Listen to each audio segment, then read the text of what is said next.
North America is home to some of the most diverse railroads in the world, and there have been plenty of oddball passenger and freight locomotives to roam American rails over the years. Today, in this one-off Worldwide Railfan video, I'll be talking about some of the most interesting one-off American locomotive models. Number 5. EMD F69PHAC. The F69PHAC is not only one of the oddest looking locomotives around, but also one of the most influential. While only 2 were ever made, these ugly ducklings are historically pretty important. Built in June of 1989, they were a collaboration between General Motors' Electromotive division and Siemens Mobility, a German newcomer to the American rail industry. While Siemens had seen quite a bit of success back in Europe, it didn't have the same influence in North America, hence why they were working in a joint effort with the illustrious EMD. Anyways, using a conventional GM turbo diesel V12, these engines would be pretty standard, but that's where the regularity ends. Borrowing some technology used on the iconic Siemens ICE-1 train set, the F69PHAC employed alternating current traction motors, hence the AC at the end of its classification. AC, otherwise known as alternating current traction, was a lower maintenance alternative to DC traction, although the F69s couldn't be any further from that. Unfortunately, as is the case with most new technologies, the F69 suffered from plenty of mechanical issues, ultimately being determined to be less reliable than comparable F40PH locomotives at the time. Regardless, the F69s got their turn in the limelight as in 1992 and 1993, these Siemens-built locomotives pulled the aforementioned Siemens ICE-1 train, showcasing high-speed rail to the American public. Unfortunately though, after their ICE-1 tour, these locomotives were stored once again, later being returned to their builder and subsequently used for spare parts. While these two, let's say, unique-looking locomotives never saw any real sort of success, they trailblazed the use of alternating current traction, which later became the industry standard. Nowadays, the majority of passenger and freight locomotives employ AC traction, and DC traction is generally considered to be inferior. Additionally, the F69PHAC began Siemens' rise to the top of the North American rail industry, as now the Siemens Charger diesel locomotive, which by the way uses AC traction, is considered to be the gold standard for modern passenger locomotives. Number 4. General Electric ES44AC-H. If you've spent any time on an American freight mainline, you know that the General Electric Evolution Series locomotives are the undisputed kings of freight rail in North America, but while they have quite the reputation for versatility and reliability, one thing that GEVOs aren't recognized for is being unique. Surprisingly though, there's one GEVO that stands apart from the others. Originally built in 2002, GECX number 2005 was one of the first alternating current GEVO locomotives ever built, which already makes it quite unique. Of the ultra-successful locomotives in the General Electric Evolution series, the ES44AC, or alternating current, is the most successful, being one of the few locomotives operated by every single Class 1 freight railroad in North America.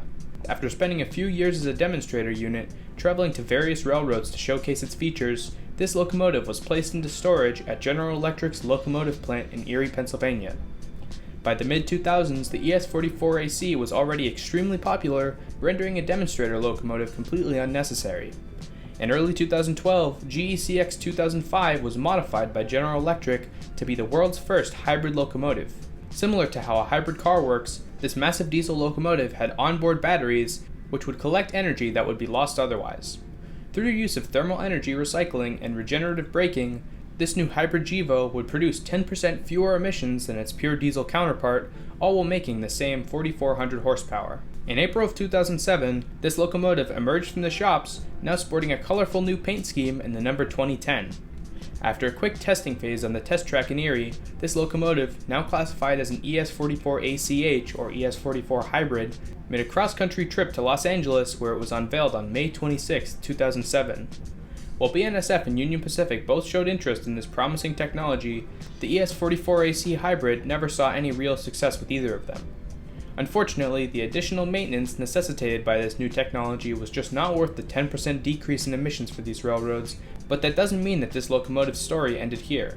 Despite the fact that General Electric's locomotive manufacturing was taken over by Wabtec in 2019, GECX 2010 can still be seen running back and forth on the test track, occasionally as a support locomotive, and more importantly, as is the case with the EMD and Siemens F69PHAC, the ES44ACH's technology trickled down into modern locomotives, the likes of which could be the future of American freight rail. Right around the time that Wabtec took over GE Transportation, the company announced their new FLX drive platform, the world's first mainline freight locomotive powered solely by battery electricity. The BEL44C4D, otherwise known as FLX drive, has been deemed by many to be a step in the right direction to zero-emissions rail transportation, producing the same power as a diesel, all while not radiating harmful exhaust fumes. Once again, the ES44ACH is a story of a locomotive that failed in its time, but blazed a trail for future technologies. Number 3. Bombardier JetTrain. The 1990s were an innovative time for rail technology in North America. Most notably, the Northeast was set to be the first place to implement high-speed rail through Amtrak's Acela Express. While this was a huge step forward, this train would only operate on the electrified Northeast corridor between Boston and Washington, D.C. The Acela would soon see major success in the Northeast, but other regions, most of which didn't have electrified rail lines, wanted more accessible high-speed rail. Seeing this issue, in 1997, the Federal Railroad Administration created the Next Generation High-Speed Rail Program, which was tasked with developing high-speed rail solutions for non-electrified corridors around the country.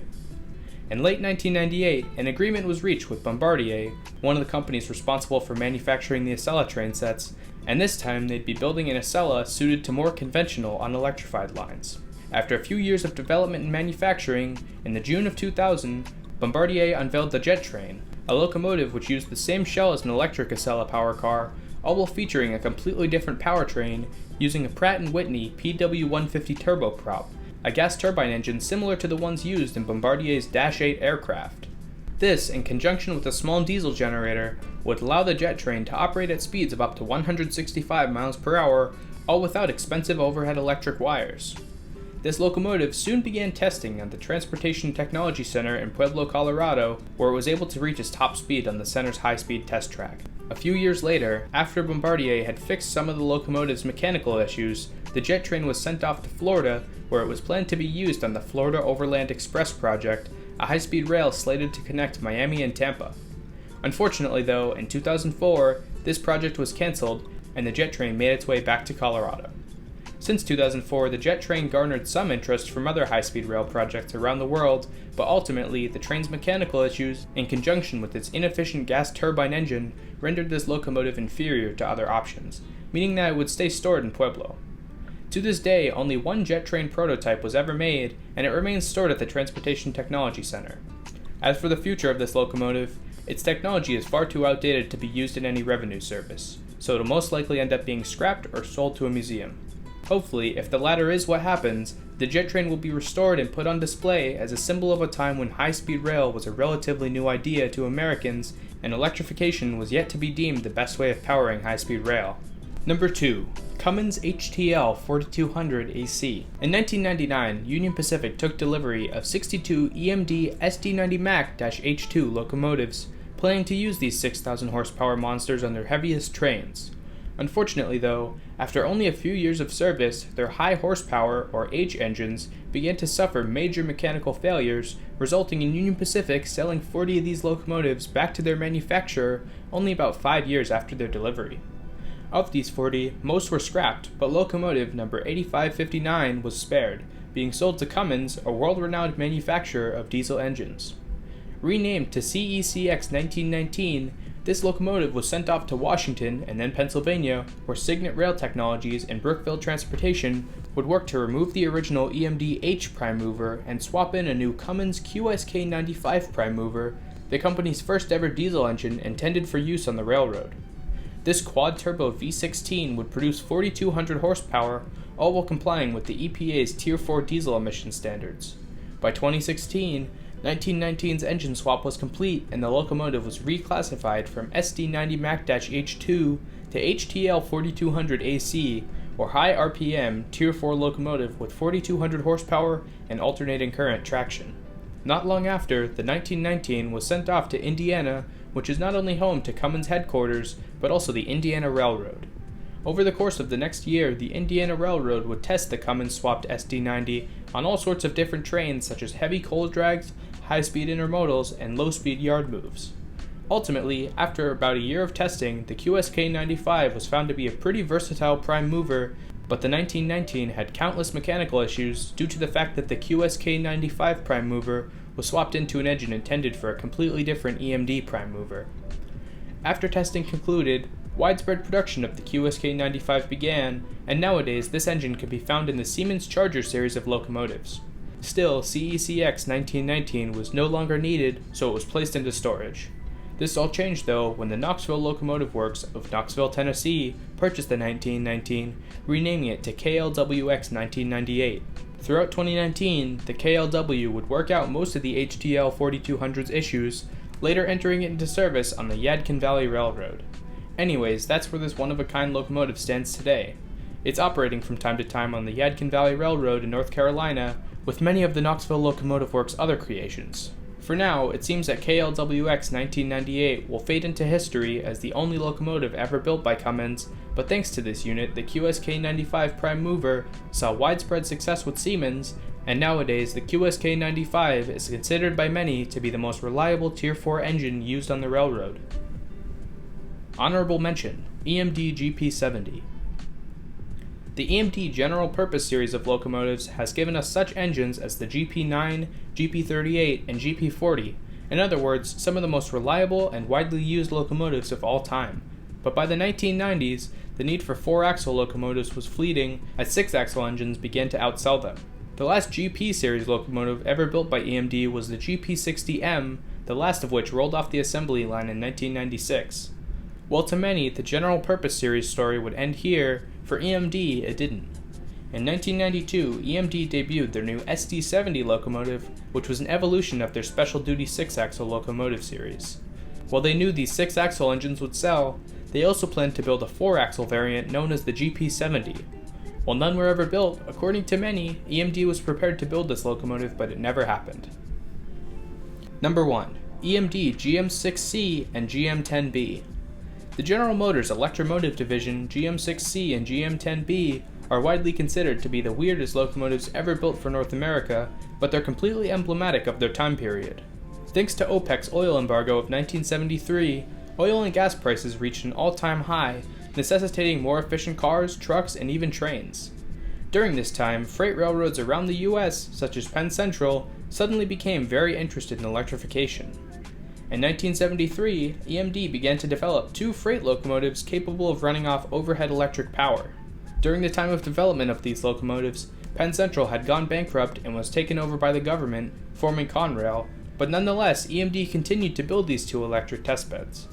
In 1975, EMD released the GM6C, a 6-axle electric freight locomotive created in collaboration with ASEA, the Swedish firm responsible for Amtrak's iconic AEM7 electrics. Just over a year later, in 1976, the GM6C was joined by a smaller 4-axle engine known as the GM10B. Together, these 2 engines were tested by Conrail on their electrified Northeast Corridor, hauling freight at high speeds. They were ultimately determined to be decent workhorses, but by the time they had been built, oil prices had returned to normal, thus making diesel power far cheaper than electrification. Since it was the 1970s and railroads had little to no regard for the environment, development of electric freight locomotives was ended for the most part, ending in the unfortunate scrapping of the GM6C and GM10B in the 1980s. Luckily though, in 1983, once again the production of electric freight locomotives resumed, with EMD building 7 GF6C wide cab electrics for BC Rail. While the testbed locomotives they were based on were scrapped before they were even built, the GF6Cs proved reliable, operating for almost 30 years until their retirement in 2000. While 6 were scrapped, fortunately 1 EMD electric was preserved, and it remains preserved by the Railway and Forestry Museum of Prince George, British Columbia, where apparently it's still operable if provided with electricity. While EMD's electrics were generally considered to be a failure due to their poor timing, that doesn't mean that they aren't significant. As climate change continues to be a more pressing issue, North American freight railroads around the country are considering how to operate in a zero-emissions future. I'm sure, as planning continues for future motive power, many railroads will consider the GM6C and GM10Bs as an example of electrified freight locomotives. In conclusion, these locomotives I mentioned are all very different from each other, but one key commonality between all of them is their significance in the development of modern rail technology. The F69 PHAC was one of the first locomotives ever to use alternating current traction, something widely used on almost all locomotives nowadays. The General Electric ES44ACH was one of the first locomotives to perfect regenerative braking, a promising technology that's improving the efficiency of conventional locomotives today. The Bombardier JetTrain taught us that electrification is the only real way to build high-speed rail, and unfortunately gas turbines don't work well on locomotives. The HTL4200AC was the first locomotive ever to use a Cummins QSK95, a prime mover which is considered by many to be the best low-emissions diesel engine around. And finally, the EMD electric twins will be used in the future as an example of how electrified freight trains could work. Overall, I believe that while these locomotives may have been failures in their time, there's a lot that rail fans and railroads can learn from them, and that's why I made this video.